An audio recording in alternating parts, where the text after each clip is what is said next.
ଏତେ ଡେରି ହଉଛି? ବାବା ଯାଉଛି ଯାଉଛି ବାବା ଯାଉଛି। ଆଲୋ ମା ଏତେ ଡେରି କାହିଁ କରୁଛୁ? କବାଟ ଖୋଲ।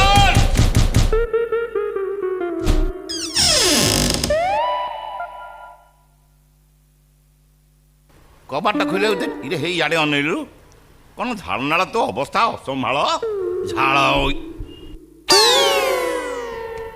ଇରେ ଇଏ ଇଲେକ୍ଟ୍ରି ଟୋକା ମତେ ଯାଇନି। କେମିତି ଯିବେ ବାପା? କାହିଁ ଭିତରେ ଘରେ ପଶିକି ହିଟର ସଜାଡୁ ସଜାଡୁ ଏମିତି ଗୋଟେ କରେଣ୍ଟ ମାଇଲା ଯେ ପୁରା ଚେତା ହରେଇକି ପଡିଛନ୍ତି। କାହିଁ ସେଳା ବିକଳିଆ ହେଇକିରି କୁଣ୍ଢେଇ ପକେଇଲା କି? ନା ଇରେ ହିଟର ଲାଇନ ନା ଟେଷ୍ଟର ମାରିଥାନ୍ତା ତାପରେ ଦେଖିଥାନ୍ତା ଲାଇନ ଅଛି କି ନାହିଁ ତାପରେ ଯାଇ ଧରିଥାନ୍ତା। ଏ ମା କରେଣ୍ଟ ଖାଇଛି? କ୍ଷୀର ଦେଲୁଣୁ ଗିଲାସେ? ହଁ ବାପା ଭଲ କରିଛୁ। ଉଷୁମ କ୍ଷୀର ଗ୍ଲାସ ଦେଇଛି। ବଢିଆ କରିଛୁ କାହିଁକି କରେଣ୍ଟ ଖାଇଲେ ଗରମ କ୍ଷୀର ଦେଲେ ଭଲ। ଆଉ ଗିଲାସେ ଦେଲୁନି? ଆଉ ଗିଲାସ ଭାବିଥିଲି ଦବା ପାଇଁ ହେଲେ ତମ ମୁଁ କାଳେ କ'ଣ ଭାବିବି?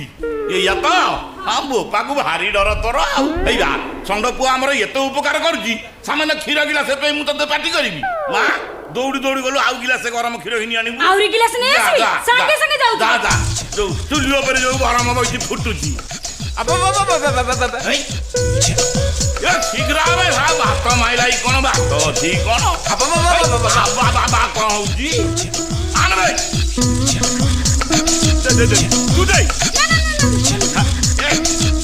ବାପା ଏ ମୋ ଘରେ ମରି ମାରିଯିବ ଯଦି ବଡ ଅପଳିଆ। ପିଅ ବା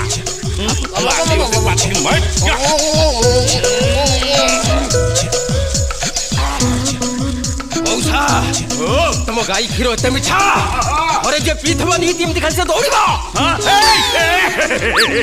ବାପାରେ ବାପା ସେଇଥିପାଇଁ ମୋ ଗାଈ କ୍ଷୀରକୁ ମୁଁ କାହାକୁ ପିଇବାକୁ ଦଉନି। ଛଡ଼ା ନିଜେ ବି ପିଉନି। ଯାହା ଦଉଛି ପଛି ପାଛିକିରି ଓମ୍ଫେଡକୁ ପଠେଇ ଦଉଛି। ହେଲେ ମଉସା ମୋର ଗୋଟେ ଅନୁରୋଧ ଆପଣ ଯେତେ ଟଙ୍କା ନିଅନ୍ତୁ ପଛେ ସେ ଗାଈଟାକୁ ମତେ ବିକି ଦିଅନ୍ତୁ। କାହିଁ କହିଲ ତା କ୍ଷୀର ମୋ ଜୀବନ ବଞ୍ଚେଇ ଦେଲା। ପୁଅରେ ସବୁ କଥା କହିବୁ ଗୁମର କଥାଟି କହିବୁ। କାହିଁ ତୁ ବରଂ ଦିନକୁ ଦି ଥର ଆସିକିରି କ୍ଷୀର ପିଇକିରି ଯା।